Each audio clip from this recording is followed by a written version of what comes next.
수천 명의 삶이 켜켜이 쌓여있던 소중한 보금자리가 한순간에 지옥으로 변해버렸습니다.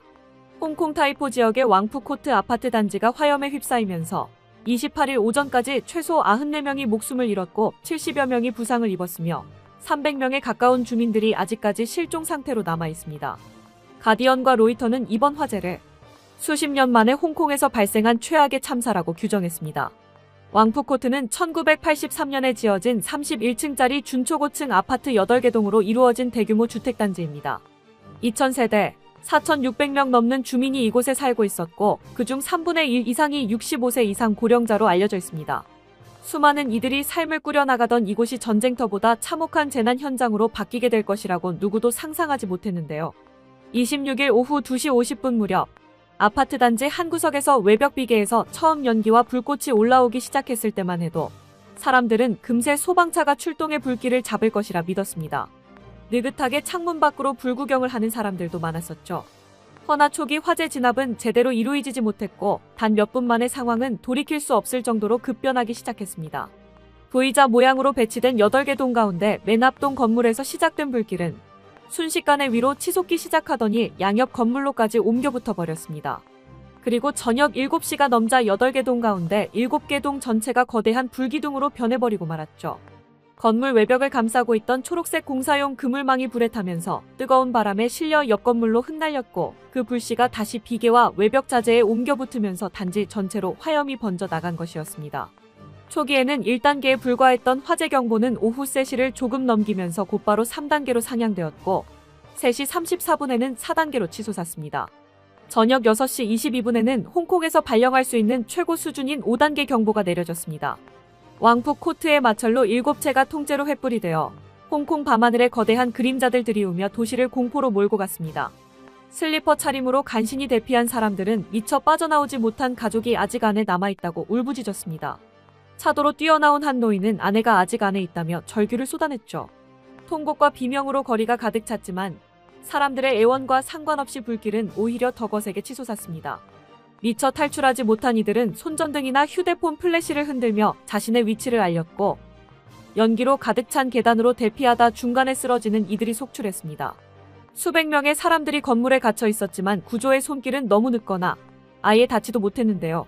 가장 큰 문제는 화재가 건물 내부가 아니라 외부에서부터 시작되었다는 점이었습니다. 외벽 비계에서 시작된 화재가 건물 전체를 감싸며 소방관들의 진입로를 가로막아버렸고 사다리차의 거센 물줄기도 31층이나 되는 건물의 고층부까지는 닿지 못했습니다. 홍콩의 거의 모든 소방관들이 출동했음에도 화재를 완전히 진압하는 데에는 27시간이나 걸리고 말았습니다. 그 사이 아파트 7개 동이 완전히 잿더미가 되어버렸고 현장은 생존자 구조에서 시신 수습으로 바뀌게 되었습니다. 실종자들의 생존 가능성은 매우 낮게 점쳐지고 있으며 현장 수색이 진행될수록 사망자의 수만 계속해서 늘어나고 있습니다. 가족들을 찾아 이름을 부르짖던 목소리들은 이윽고 비통한 통곡으로 바뀌어 가고 있습니다. 또한 시민들을 구하기 위해 목숨을 걸고 불길 속으로 뛰어들었다가 결국 순직한 소방관도 있어 안타까움을 더하고 있는데요. 홍콩 소방관 호아이호우는 화재 발생 직후 현장에 도착해 아파트 지하에서 수색 작업을 벌이던 중 동료들과의 연락이 끊겼고 약 30분 뒤 얼굴에 심한 화상을 입은 채 쓰러져 있는 모습으로 발견되었습니다. 이후 곧바로 병원으로 옮겨졌지만 끝내 숨을 거두고 말았습니다. 특히 그는 10년간 교제해온 여자친구와 결혼을 앞두고 있던 것으로 알려져 더 큰 안타까움을 자아냈습니다. 여자친구는 SNS에 당신은 나의 슈퍼히어로야. 당신은 언제나 내 자랑이었지. 하지만 아직도 당신이 떠났다는 걸 받아들일 수 없어. 당신 손을 다시 한 번만 잡고 싶다는 글을 올렸습니다. 이 비극적인 화재의 1차 용의자로 지목되고 있는 것은 바로 대나무였습니다. 사실 중국은 수천 년 전부터 대나무 비계를 사용해왔는데요. 가볍고 유연하며 무엇보다 저렴하다는 이유로 오늘날 중국 건축 현장에서 계속해서 사용되어 왔습니다. 하지만 문제는 속이 빈 대나무 비계는 화재가 발생할 경우 그대로 강력한 불쏘시개가 된다는 것입니다. 왕푸코트 8개 동은 지난해부터 외벽 보수 공사를 진행 중이었고 이를 위해 모든 동이 대나무 비계와 초록색 공사용 그물망으로 촘촘하게 감싸져 있는 상태였습니다. 주민들이 촬영한 영상들을 보면 불길이 외벽을 타고 위로 기어오르듯 치솟는 모습이 담겨 있는데요. 홍콩 폴리텍대 화재안전센터와 호주 화재 전문가들 역시 비계 구조 자체가 불길이 수직으로 타고 오르도록 통로를 만들어준 셈이라고 지적하고 있습니다. 말 그대로 건물 옆면 전체가 거대한 불의 계단이 되어버린 것입니다.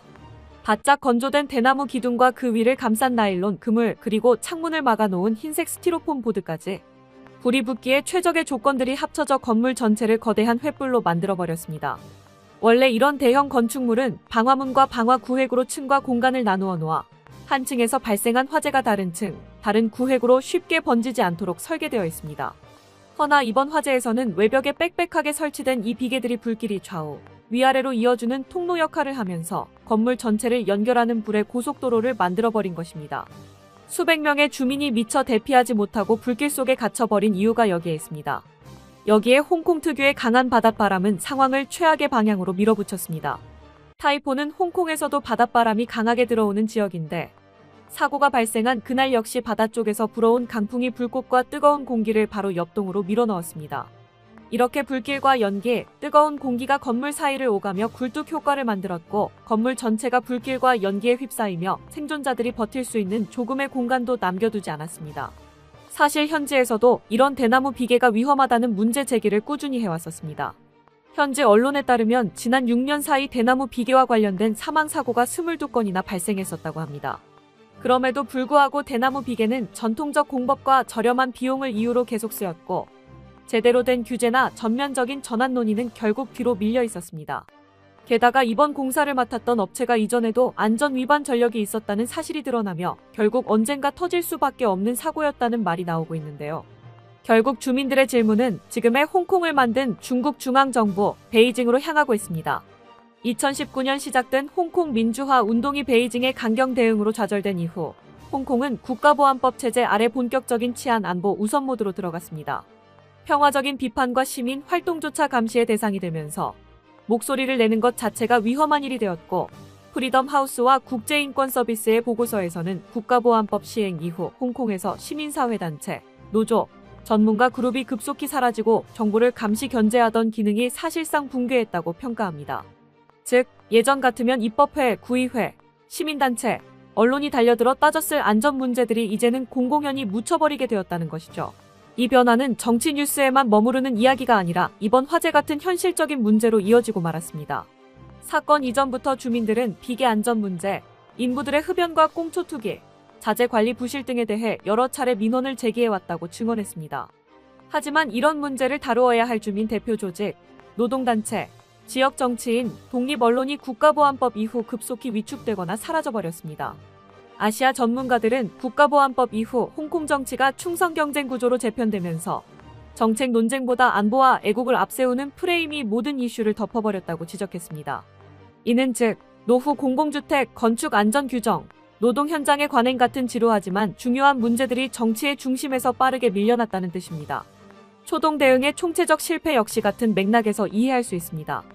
여러 외신이 경보 미작동, 주민 대피 안내 부재, 경보 단계 상향 지연을 지적하고 있는데요. 그동안 홍콩 정부는 시위나 정치적 집회에는 놀라울 정도의 속도로 대응했고 국가보안법 위반 혐의에는 말 그대로 총력전을 벌여왔습니다. 그러나 실제로 시민의 생명을 지키는 화재 안전과 구조 시스템은 그만한 관심과 자원을 얻지 못했고 그 결과가 이번 왕푸코트 화재에서 가장 잔혹한 형태로 드러난 것입니다.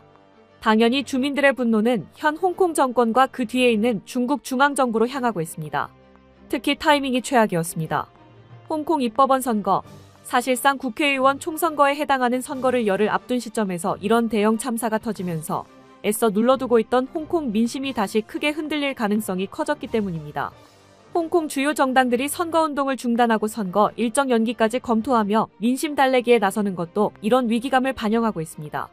결국 이번 화재는 홍콩에 수년간 쌓여있던 문제들이 재앙이라는 형태로 터져나온 사건이라 볼 수 있습니다. 대나무 같은 어설픈 재료로 임시 지지대를 세워 잠시 떠받쳐 놓을 수는 있었을지 모르지만 작은 불꽃 하나에 모든 것이 무너져 내릴 수 있다는 사실이 지금 중국의 홍콩 통치가 얼마나 불안정한 기반 위에 놓여있는가를 보여주고 있죠. 홍콩 시민들의 분노가 더 큰 불길로 번져나가게 될 것인지 세계의 이목이 집중되고 있습니다. 끝까지 시청해주셔서 감사합니다. 도움이 되셨다면 좋아요를, 다른 이야기도 궁금하시면 구독을 눌러주세요.